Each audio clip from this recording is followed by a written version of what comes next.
Hey guys, तो आज अपन पढ़ने वाले हैं difference between Python 2 and Python 3। तो आप इनको ऐसे देख लीजिएगा, जो जैसे कि पाइथन 3 है वो पाइथन 2 का अपग्रेडेड वर्जन है। फॉर एग्जांपल कि आपने देखा होगा जैसे कि आईफोन 8 के बाद आईफोन 10 आया, ऐसे जिसमें कुछ फंक्शन अपग्रेडेड करके आते रहते हैं। तो पाइथन 2 और पाइथन 3 में डिफरेंस क्या है कि जो पहले जो प्रिंट होता था, प्रिंट करने के लिए जो चीज़ें का अपन प्रिंट का फंक्शन का यूज करते थे, तो उसको अपन पाइथन 2 में स्टेटमेंट कहते थे, और पाइथन पाइथन 3 में अपन उसको फंक्शन कहते हैं। और पाइथन 2 में एक मेजर डिफरेंस ये है कि अपन जब दो नंबर को डिवाइड करते थे तो उसका जो आउटपुट आता था वो इंटीजर में आता था, जैसे कि आप देख पा रहे होगे 10/2। तो इसका जो आउटपुट आया है ये एक इंटीजर में आया है, लेकिन पाइथन 3 में क्या है, इसका जो आउटपुट आ रहा है वो फ्लोट में आ रहा है, जैसे कि 5.0। और पाइथन 2 में एक और मेजर डिफरेंस ये है कि ये इंटीजर और लॉन्ग दोनों अलग अलग डेटा टाइप्स थे, लेकिन पाइथन 3 में दोनों एक ही डेटा टाइप्स है। तो डेटा टाइप्स पाइथन्स में, तो पाइथन्स के जो डेटा टाइप्स है उसको बेसिकली आप ये समझ लीजिए कि ये कंटेनर है जो कि किसी वैल्यू को स्टोर करने के लिए काम आता है, जैसे कि पानी को स्टोर करने के लिए एक बाल्टी काम आती है, ऐसे ही। और पाइथन में हमें क्या होता है कि बेनिफिट ये है कि अपन को किसी डेटा टाइप को डिक्लेयर करने की जरूरत नहीं पड़ती, जैसे कि जावा और सी में पड़ती है। जैसे कि जावा में अपन को किसी को क्या कहते हैं वेरिएबल को डिक्लेयर करना है, तो अपन कैसे डिक्लेयर करेंगे कि int a is equal to 5, यानी कि अपन उसको डेटा टाइप बता रहे हैं, लेकिन पाइथन में ऐसा कुछ करने की जरूरत नहीं पड़ती, अपन को सिंपली लिखना है ए इज इक्वल टू 5। तो जो पाइथन का जो कंपाइलर होगा वो ऑटोमेटिक समझेगा कि ये इंटीजर है या फ्लोटिंग वैल्यू है या स्ट्रिंग्स है, वो ऑटोमेटिक समझेगा। तो जो न्यूमरिक्स टाइप्स होते हैं उसमें ये इंटीजर आता है, फ्लोटिंग पॉइंट नंबर आते हैं, और कॉम्प्लेक्स नंबर आते हैं। जैसे कि आपको पता है ये फ्लोटिंग पॉइंट नंबर 5.0 3.0 जो पॉइंट्स में वैल्यू होती है, इंटीजर में जो नॉर्मल वैल्यू होती है जैसे -5 0 10 ऐसे। और कॉम्प्लेक्स नंबर में क्या होता है कि ये जो पहला वाला नंबर होता है उसको अपन रियल नंबर कहते हैं, और जो ये 5J है इसको अपन इमेजिनरी नंबर कहते हैं। ये है इसका रिप्रेजेंटेशन x प्लस आई वाई। स्ट्रिंग्स जो कि सीक्वेंस ऑफ कैरेक्टर्स ले लीजिए, जैसे कि अपन किसी का नाम हो गया, हेलो वर्ल्ड हो गया, मतलब कैरेक्टर्स। और चौथा जो डेटा टाइप है वो है बुलियंस, यानी कि ट्रू और फॉल्स।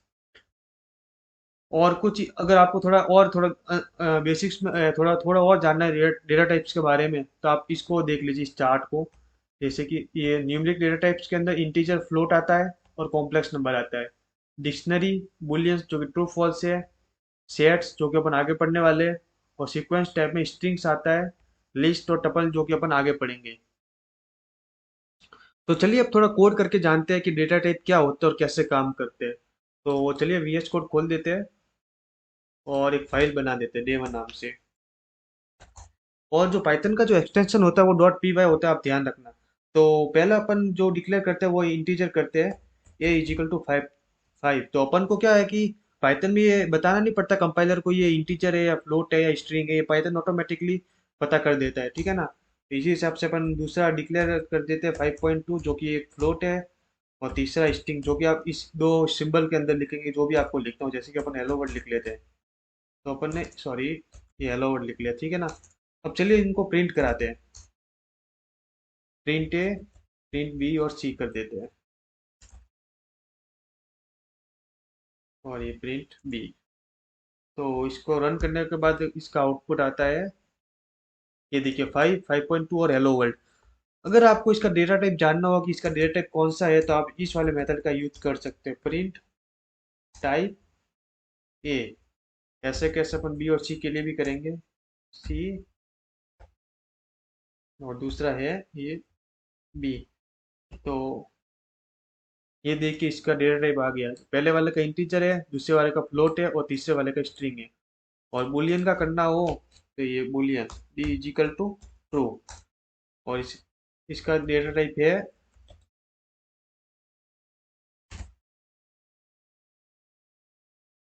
बुल, यानी कि बुलियन। तो बस ये थी डेटा टाइप की कहानी। और जैसा कि मैंने आपको पहले बताया था कि पाइथन में क्या कहते हैं, जो डेटा टाइप है वो डिक्लेयर करने की जरूरत नहीं पड़ती, जैसे कि सी और जावा में करते थे। सी और जावा में कैसे करते हैं मैं आपको एक बार बता देता हूँ। अपन ऑनलाइन कंपाइलर का यूज करते हैं, ठीक है ना। अ, पहले जावा का करते थे, जावा कंपाइलर।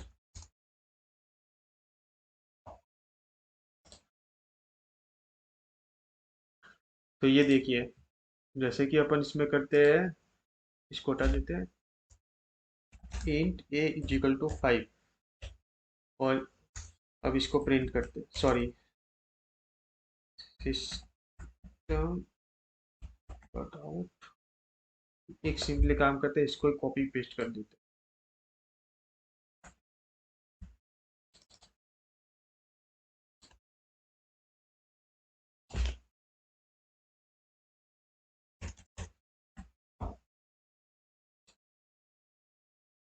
इसको run कर देते हैं।